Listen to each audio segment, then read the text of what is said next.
Hello everyone, welcome back. Today I want to share with you some of the most beautiful chords that I run into through my years as a professional guitar player. I'm going to try and keep this video short and sweet to serve as an inspiration rather than a deep dive into these chords, so I'll give you one fingering per chord. But don't forget that I made a whole series on chords called One Chord a Week. I'll link it up here. And there I go into real depth about the construction of the chords, how and why they work, what scale they go with, their function, and a lot more. So if you ever are inspired by any of these chords today or any other chord, this is the link to follow, and I'll add it to the description below as well. All the chords in this video are in the key of C and they're fully movable, and because I stick to the same key, some of them will be harder to finger than others, but feel free to move them around to a more comfortable key up the fretboard if you need to. Let's begin. If you follow my music at all, you know of my addiction to sus2 and add9 chords, so we're gonna start with some of those, and the first one is called the sus2 chord, and this chord is neither major nor minor because its third has been replaced by a major second, but it sounds so beautiful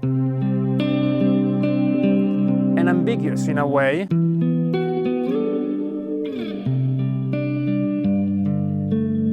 There's many fingerings that I love, but this is my favorite because it sounds so compact and homogeneous, so to me it's a very beautiful sounding chord.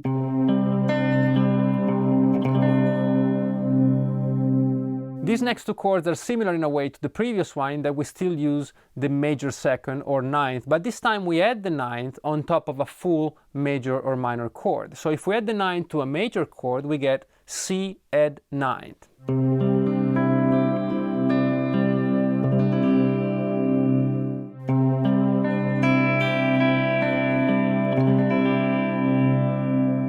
If we do it to minor, then we get C minor add ninth, which sounds like this.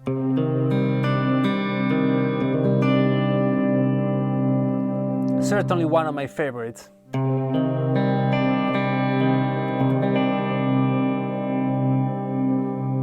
If we take the suspended concept to the next level, we can actually replace the third with both the second and the fourth for what I call the sus4 add ninth chord. I'm not sure there's actually a name for this chord, but that's what I call it, and this is what it sounds like, which after all is the most important thing.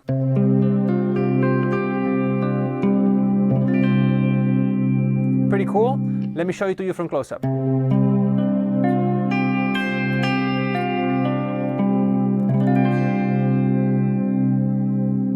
Dominant seventh chords have always sounded a bit too obvious to me, so I'm always on the lookout for some more sophisticated or interesting alternatives. And dominant 13th chords are some of my favorites, and they can sound very beautiful and also fulfill your dominant function. So you can basically replace this pretty safely for any dominant seventh chord in your progression. This is called C13.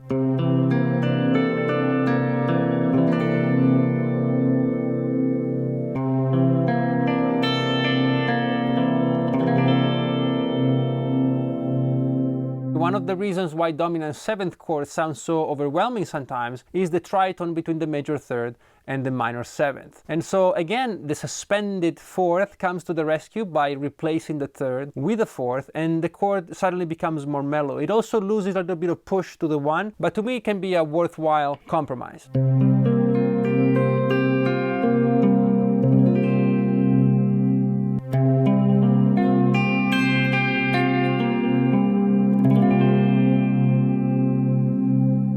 If, like me, you're in love with Jimi Hendrix and his music, there's few chords as revered as the 7 sharp 9 chord, made famous in this song you might have heard. Right? Without getting caught by YouTube's copyright strikes, but that's the chord used in Purple Haze. And it actually works very well in many other settings, especially in the blues, so you should check it out. This is C7 sharp 9.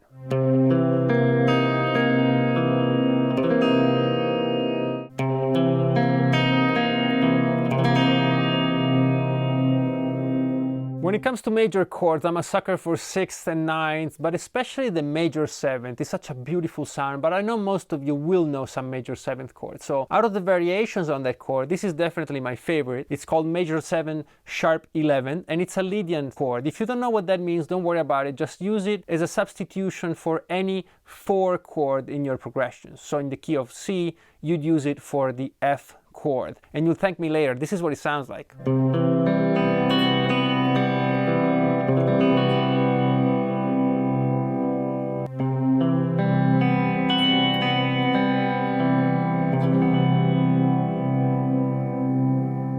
When it comes to minor chords, one of my favorite sounds is the minor ninth, which is basically a minor seventh chord plus a major second.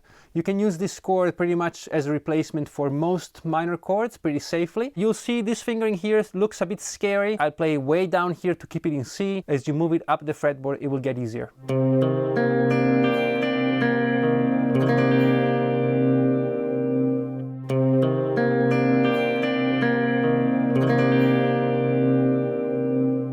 The other favorite minor chord for me is the minor 11th, which is kind of similar to the minor 9th, but more, right? And it sounds like this.